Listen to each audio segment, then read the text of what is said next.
장관님, 굴령 태산이란 말이 있죠? 예. 그 뭔 말입니까? 굴령 태산. 굴령은 태산과 같다. 굴령은 태산같이 엄중하다. 그런 의미입니다. 장관의 결재는 그만큼 엄중해야 되는데 또 불구하고 그 다음에 보류하다, 집단항명 수개죄로 했다가 또 항명죄로 했다가 얼마나 혼란스럽습니까? 그리고 그 다음날 재검토할 수 있다. 국가가 온통 장관님의 그 비뚤어진 리더십으로 흔들리고 있어요. 그리고 우리 진짜 숭고한 해병대 고 최상병 같은 경우 급류에 휘말려 가는데도 구명조끼 하나 안 입고 장화를 신고, 장화 신으면 수영도 못 하잖아요. 그런데도 장관님은 어떻게 국민께 사과 한 번 안 하세요? 그리고 지금 뭐가 떳떳하다고 지금 그렇게 떳떳한 태도로 임합니까? 사과하시겠습니까? 의원님, 이게 본질이 사과하시겠습니까? 이 두 가지에 대해서? 최상병의 어떤 그 사망과 관련된 것은 뭐 제가 여러 차례 죄송한 마음을 전달했고요. 지금 저희 논의된 것은 그것은 그 전의 문제고. 사과하시겠습니까? 아니 그 문제에 대해서는 여러 차례 했지 않습니까? 아니, 지금 굴령 항명에 태산인데 대해서는- 이렇게 군이 흔들리는 책임이 총체적으로는 장관님한테 있는 거 아닙니까? 이유가 어떻든. 의원님, 좋아요. 제가 말씀드리고 싶은 것은 다음 30일 날 보고 받은 이후에 대통령님한테 언제 보고했습니까? 따로 보고한 적 없습니다. 그럼 지금까지 한 번도 보고 안 했어요? 따로 이 문제는 대통령께 직접 보고할 사안은 아닙니다. 이런 중차대한 문제를 대통령께 보고할 사항이 아닙니까? 아닙니다. 오늘 국무회의 끝나고 구두로 재검토한 거 결과 오늘 언론 설명하고 하겠습니다. 그 한마디는 했습니다. 그럼 보고하니까 대통령 뭐라 하시던가요? 장관이 알아서 판단하라고 하신 겁니다. 예. 예. 장관이야말로 항명죄예요. 대통령은 엄정히 수사하라고 했는데 왜 중간에 간섭을 하면서 엄정히 수사 안 하려고 합니까? 엄정히 수사하기 위한 과정이 있다고 저는 봅니다. 그 수사가 그다음에 그 엄정히 되기 위해서 하고 있는 장관님이 겁니다. 그러면은 예. 30일 날 보고한 이후에 안보실 관계관하고 전화한 적 있습니까? 이 문제 가지고 전화한 적 전혀 없습니다. 전혀 없어요? 예, 그렇습니다. 그러면 죄송하지만 이건 국민적인 논란이 되니까 30일부터 2일까지 장관님 통화 기록 있잖아요. 그거 제출할 수 있습니까? 제가 검토해보겠습니다. 분명히 논란이 국민들은 높지만은 제가 해드린 거 다시 판단해 보겠습니다. 안보실에서 그 다음날 언론 브리핑이 보고되면서 바뀌었어요. 그래서 의원님, 대통령과 의원님 군생활 하실 때는 잠깐만 기다리세요. 내 질문에 답만하세요. 그래서 의구심을 가지니까 이것을 아니다라고 하지 말고 통화 기록도 공개하고 이렇게 해서 해명을 하시기 바라고요.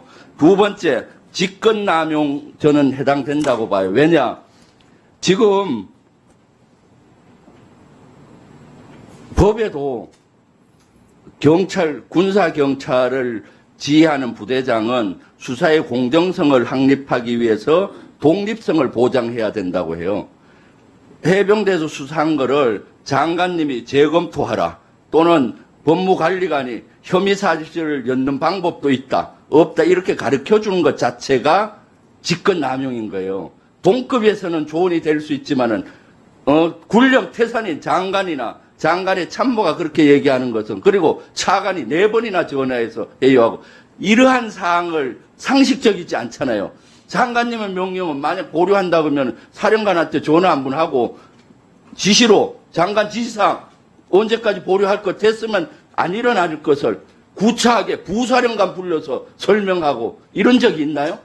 왜 이렇게 구차해요? 의원님, 군사경찰은 소속된 장의 지휘 감독을 받도록 되어 있습니다. 그건 직권남용과 전혀 별개의 문제입니다. 지휘 감독이란 것은 이걸 수사를 해라, 인원이 부족하면 한다는 거고, 수사에 대한 내용에 대한 간섭은 명백히 법에 위반이 되는 거예요. 아닙니다. 직권남용입니다. 의원님, 재판은 완전 독립성이 보장되지만 수사는 한번 다시 이것은 법리적으로 논란이 되는 것이니까 다시 따져보세요. 내가 많은 법리적으로 검토해봐도 수사성에 대한 독립성은 간섭하는 게 아니에요. 장관님에 대한 지휘 감독권은 있는데 그것은 어느 조직에서 수사하라, 어느 조직이 부족하면 어느 부대가 더 지원하라 이런 것은 할 수 있는데 수사한 내용을 이래라 저래라 하는 것은 명백히 직권 남용으로 제가 그 보입니다. 인용을 넣으라 빼라 한 게 아니고 그거는 한번 따져보세요. 재검토를 하도록 했기 때문에 그건 직권남용과 전혀 무관합니다. 제가 뭐 이 사람 빼라 넣으라 이런 지시가 그것은 아니고 장관님이 법에 대한 이해가 너무 부족해요. 이것이 현 국방부 수준이라 그러면은 심각합니다. 의원님 다시 저희 한번 법무참모들하고 따져보시고 다 검토해서 세 번째 확인한 내용들입니다. 경찰에 이첩을 했는데 경찰에 이첩은 오전 한 10시 30분에 했는데 찾아온 거는 몇 시에 찾아왔어요? 제가 그 시간은 기억을 잘 몇 못하겠습니다. 시쯤이에요? 저녁 7시 넘어서잖아요. 저는 시간을 알고 있습니다. 그러니까 저녁 7시 넘어서면 예. 8시간에 경찰에 가 있었는데 이첩이 안 됐다고요?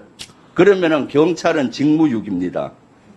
그리고 온라인상으로 8시 2분에 군에서 경찰로 온라인 문서를 보냈어요. 알고 계세요? 예, 보냈는데 법적으로 접수를 해야 이첩이 완료된 겁니다. 그것은 사회상규상 제출하고 나오면 이미 이첩이 된 것이죠. 그 법적으로 안에 제가 법적인 경찰이 기준을 말씀드리는 검찰하고 하는 킥스 장비에 접수가 안 됐다는 것은 경찰 내부적인 행정 절차고 분명히 이첩됐는데 다시 해소해오는 이 과정 자체는 대단히 문제가 있는 거예요. 법을 위배하는 소지가 있으니까 아닙니다. 그다음 법적으로 하나, 종합적으로 한번 접수가 되지 않았기 때문에 잠깐만 예. 종합적으로 그 답변하세요. 그다음 집단항명 수괴죄 이건 누가 임무를 줬고 집단항명 수괴죄로 해서 3명을 1명은 2명은 집단항명으로 걸고 조금 지나니까 이거 아닌가 봐 빡대기 때려치고 이거 아닌가 봐 하고 2명을 피고인 자기에서 참고인으로 바꾸고 집단항명 수괴죄에서 항명죄로 바꿨잖아요. 어떻게 수사가 이러세요? 얼마나 무리한 수사고 얼마나 불합리한 수사면 이렇습니까? 한번 답변해 보세요. 이 사람들에게는 진짜로 장관님은 사과하고 검찰에서는 군검찰은 사과해야 됩니까? 어떻게 이렇게 억울한 의원님 수사는 처음에 시작했을 때는 집단이라는 정황이 있어서 집단 함의로 시작했고 수사하는 과정에서 진술서를 받고 판단해보니 집단이 아니라고 판단하고 단독으로 보고 그래서 항명으로 죄명을 바꾼 겁니다. 군에서 이루어지는 예. 명령체계는 훌륭 태산인데 하루가 만기에 바뀌고 있잖아요. 이러니까 국민이 어떻게 군을 믿습니까? 지금 북한의 도발이라든가 공무가가 불안한 척 하는데 군이 법 테두리 내에서 일사불란하게 움직여야 되는데 장관님이나 대통령실이나 초법적으로 시키는 대로 되는지 알죠? 시키려고 했는데 해병대 수사단장이 법과 규정대로 한다니까 당에서 모든 압력을 동원해서 해유하는 정황으로 저는 보고 있어요. 의원님, 이렇게 군이 이 지경까지 의원님이 말씀하신 거 제가 거기에 대해서 자세히 설명하고 장관님 지금 꼭 이 자리에서 좀 사과 좀 하세요. 의원님 무슨 말씀하신지 제가 이해가 잘 안 되는데 분명한 것은 저희 국방부는 법과 규정에 따라서 움직입니다.